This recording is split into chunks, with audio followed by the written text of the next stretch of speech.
আসসালামু আলাইকুম ওরহমতুল্লাহি বাবারাকাতুহু। আজকের ভিডিওতে আমরা স্বপ্নের ব্যাখ্যা আবারও নিয়ে এসেছি। স্বপ্নে যদি কেউ হাঁসের ডিম দেখে তাহলে এর ব্যাখ্যা কি হতে পারে।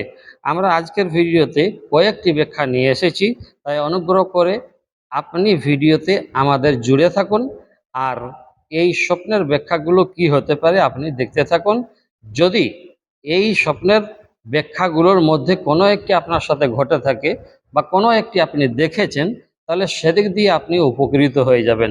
তাই সেই জন্য আমরা বলি যে অনুগ্রহ করে ভিডিওগুলো সম্পূর্ণ দেখুন। কিন্তু আপনারা দেখেন না, এটা জানি না কার দুর্ভাগ্য। তো যাই হোক, চলুন আমরা আজকের ভিডিওতে বলবো। কোনো কথা না বাড়িয়ে আমরা শুরু করছি ভিডিও। প্রথমে আমরা বলবো সুসংবাদ। সুসংবাদ সাধারণত স্বপ্নে হাঁসের ডিম, এটি ইতিবাচক লক্ষণ, সুখবর পাওয়ার ইঙ্গিত হতে পারে। আপনার পরিবারে বা কর্মক্ষেত্রে কোনো ভালো কিছু ঘটার সম্ভাবনা থাকতে পারে বা হতে পারে। আর্থিক উন্নতি, যদি স্বপ্নে দেখেন যে হাঁসের ডিম, তাহলে এটি ধনসম্পদ বা উপার্জন বৃদ্ধির সংকেত হতে পারে। অনেক ক্ষেত্রে এটি ব্যবসায়িক সাফল্য বা অপ্রত্যাশিত কোনো আর্থিক লাভের ইঙ্গিত দিয়ে যেতে পারে। তারপরে আমরা বলব নতুন সম্ভাবনা। যদি স্বপ্নে হাঁসের ডিম দেখেন, তো নতুন কোনো কাজের বা নতুন কোনো সম্পর্কের শুরুর প্রতীকও হতে পারে এটা। তারপরে পরিবার ও সমৃদ্ধি, এখানে বলা হয়েছে হাঁসের ডিম যদি কেউ দেখে স্বপ্নে, তাহলে অনেকেরই পারিবারিক শান্তি ও সমৃদ্ধির প্রতীক হতে পারে। এটি সংসারে সুখ ও সচ্ছলতা আসার পূর্বাভাসের দিকে ইঙ্গিত করছে। তারপরে আমরা বলবো স্বপ্নে দেখা ডিমটি কী রকম। আপনি যে স্বপ্নে হাঁসের ডিম দেখছেন, তো সেই ডিমটি ভালো হলে ইতিবাচক ব্যাখ্যা হবে, আর ভাঙ্গা বা পচা হলে কাজে বাধা, ছোটোখাটো বিপদের ইঙ্গিত হতে পারে।